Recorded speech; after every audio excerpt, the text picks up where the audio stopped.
Merci Madame la Présidente, Monsieur le Premier ministre.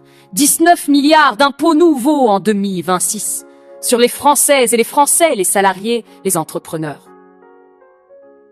Hier, Monsieur le Premier ministre, je le regrette, mais vous avez donc menti. Vous avez réussi à promettre plus de pouvoir d'achat, alors que votre budget est une véritable boucherie fiscale pour la classe moyenne et les familles qui paient déjà le plus lourd tribut de tous les pays développés. Pire, Monsieur le Premier ministre, pire, la charge fiscale dans notre pays est tellement insupportable que depuis 4 ans, les impôts ne rentrent plus comme ils le devraient. À défaut d'écouter la souffrance des contribuables, écoutez, lisez les rapports de Bercy, peut-être y serez-vous moins insensible. Hier, Monsieur le Premier ministre, vous avez donc menti. Vous avez loué la valeur travail alors que vous allez geler tous les salaires des fonctionnaires et spolier les pensions de retraités pour 20 milliards d'euros, pas pendant 1 an. Pendant 4 ans.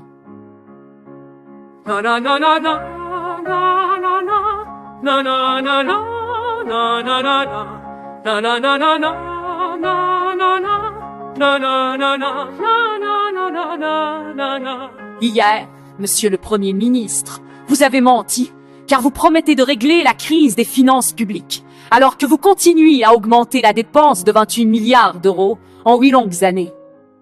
Vous n'aurez donc jamais été capable de baisser d'un seul centime la dépense publique.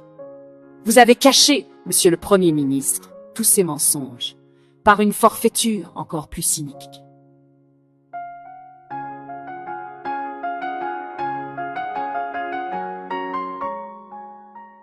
Vous avez menti à des milliers de Françaises et de Français qui travaillent dur et qui nourrissent le légitime espoir de pouvoir prendre leur retraite plus tôt. Et tous ces travailleurs, vous les avez trompés avec la complicité des sociotraîtres de service. Jamais avare d'insulter l'intelligence et la dignité de nos compatriotes. La suspension des retraites n'existe pas autrement que dans vos mensonges.